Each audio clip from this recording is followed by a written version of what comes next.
Number 10. The 5-day work week. Almost everyone accepts this as normal.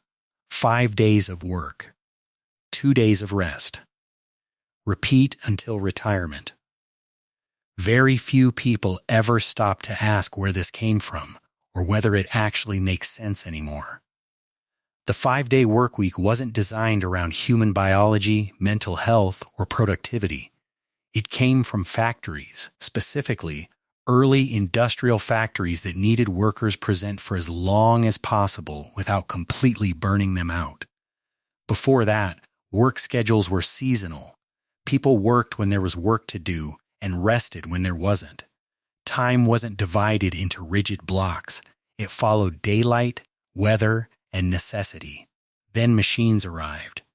Factories needed consistency, predictability. Workers had to show up at the same time every day, regardless of how tired they were, how productive they felt, or whether the work actually required it. The 5-day structure stuck, not because it was optimal, but because it was convenient for employers. Fast forward to today. Many jobs no longer involve physical labor. Some don't even require constant presence. Yet millions of people still wake up early 5 days a week, sit under artificial lighting, stare at screens, and force their brains to operate on schedules they didn't choose. Studies repeatedly show that productivity drops after a certain number of hours. Number 9. Trusting numbers because they look official. Humans love numbers.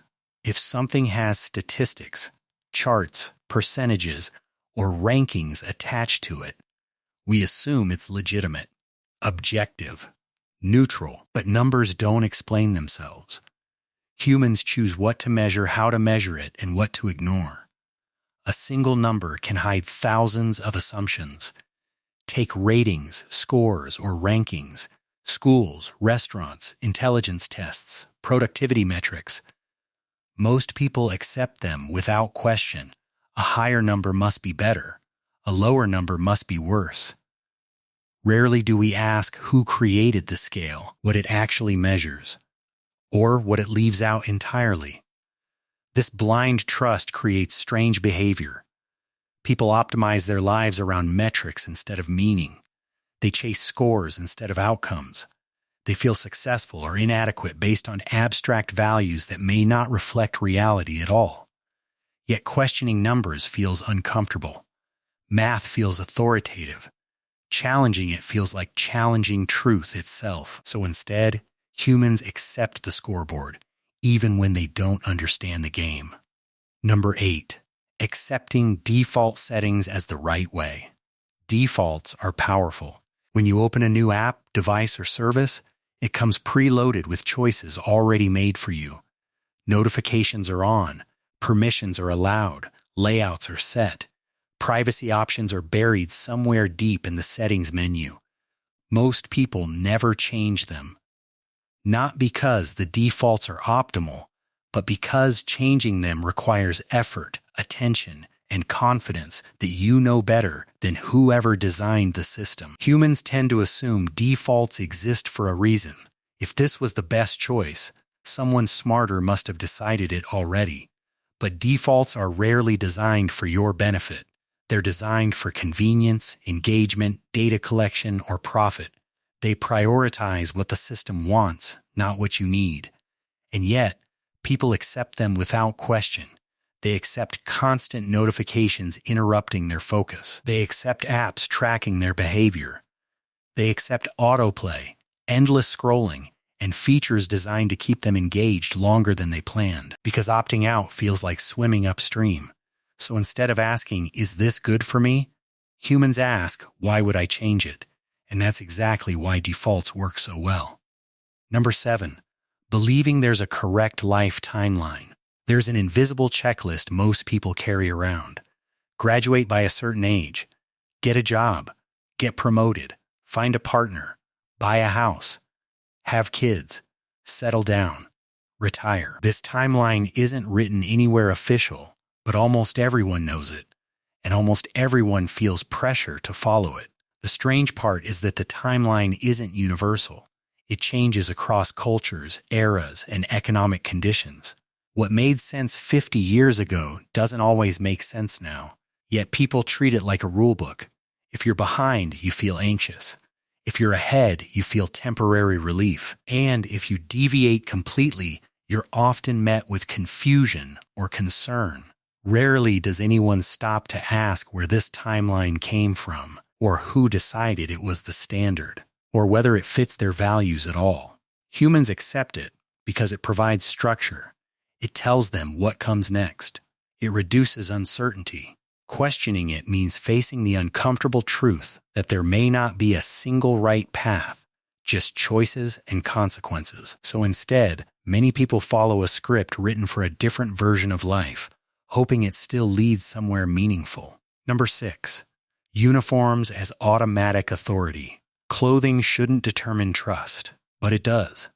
Put someone in a lab coat, a suit, a uniform, or a badge, and people immediately treat them differently. They listen more. They question less. They assume competence. This happens even when the uniform has no real connection to expertise. Experiments have shown that people are more likely to follow instructions from someone wearing authoritative clothing, even if those instructions make little sense. The appearance of authority overrides critical thinking. The uniform becomes a shortcut. The brain saves energy by assuming legitimacy. This isn't always bad. Society relies on some level of trust to function, but it becomes dangerous when symbols replace scrutiny. People follow confidently delivered misinformation. They accept explanations they don't understand. They defer responsibility to someone who looks official. And when things go wrong, they're often shocked because they never questioned the authority in the first place. Humans accept uniforms as proof because questioning them feels confrontational, disrespectful, risky. So instead, we trust the outfit.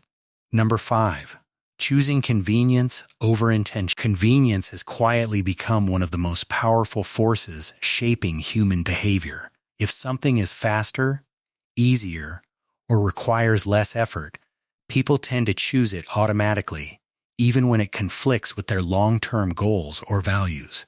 Food is a good example. Ultra-processed meals are designed to be quick, cheap, and effortless. Cooking, on the other hand, requires planning, time, and attention. So even people who care deeply about health often default to convenience, telling themselves they'll do better later. The same pattern shows up everywhere. People communicate with short messages instead of meaningful conversations. They scroll instead of resting. They consume instead of creating. They let algorithms choose what they watch, read, and listen to next.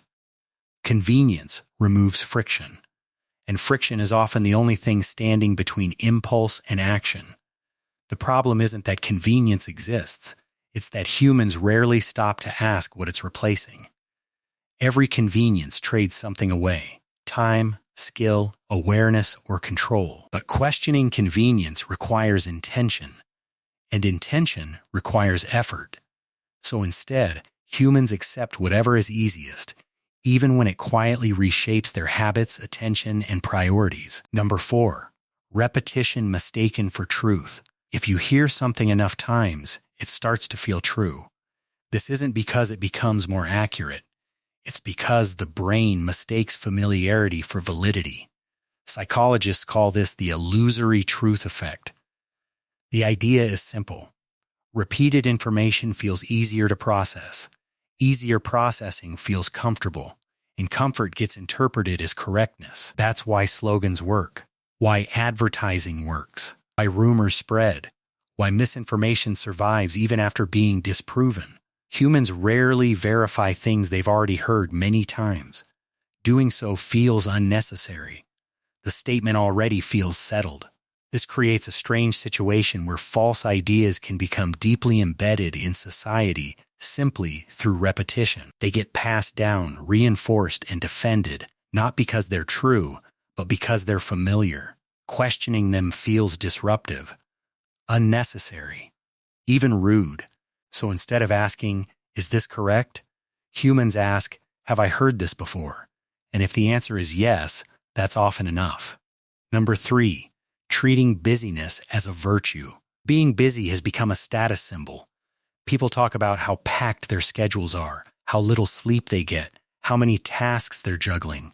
Busyness gets framed as ambition, as importance, as proof of productivity. But busyness and effectiveness are not the same thing.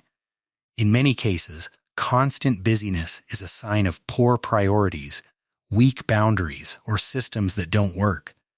Yet admitting that feels uncomfortable. Saying I'm busy feels safer than saying I'm overwhelmed or I don't know what to focus on. So humans stay busy. They fill silence with tasks. They avoid rest because rest feels unproductive. They confuse motion with progress. The irony is that meaningful work often requires stillness, reflection, space to think. But those things don't look impressive from the outside. So instead of optimizing for clarity or impact, people optimize for visible activity, and the cycle continues. Number 2, assuming popularity means something is correct. Humans are deeply influenced by numbers. If something has millions of views, thousands of likes, or widespread approval, the brain quietly labels it as credible. Popularity becomes a shortcut for truth. After all, so many people can't all be wrong, right? Except they can, and often are. Popularity usually reflects exposure, timing, emotion, or repetition, not accuracy. But the brain doesn't naturally separate those things. It treats social validation as evidence. This is why bad ideas spread quickly, why oversimplified explanations beat nuanced ones, why confident misinformation can outperform careful truth. Once something becomes popular, questioning it feels unnecessary, even suspicious. Going against the crowd risks social friction, and humans are wired to avoid that. So instead of asking whether something is true, people ask whether it's accepted. And once acceptance reaches a certain level, the question stops being asked at all. Number 1, avoiding uncomfortable questions. This might be the most important one. Humans are very good at sensing when a question could lead somewhere uncomfortable. And when that happens, the brain often shuts it down before it fully forms. Questions like, is this actually working? Why am I doing this? Who benefits from this? What happens if I stop? These questions threaten stability. They challenge habits, identities, and systems people have built their lives around. So instead of asking them, humans distract themselves. They stay busy. They follow routines. They adopt explanations that don't require further thought.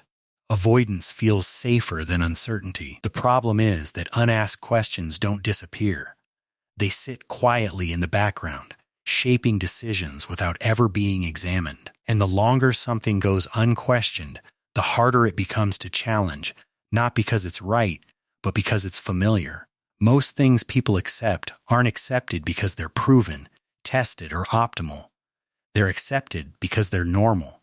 They've been repeated enough times, followed by enough people, embedded deeply enough into routines and systems that questioning them feels strange. But normal doesn't mean correct, and familiar doesn't mean true.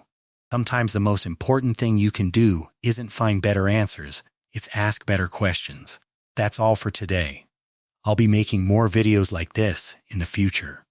Subscribe if you want to see them.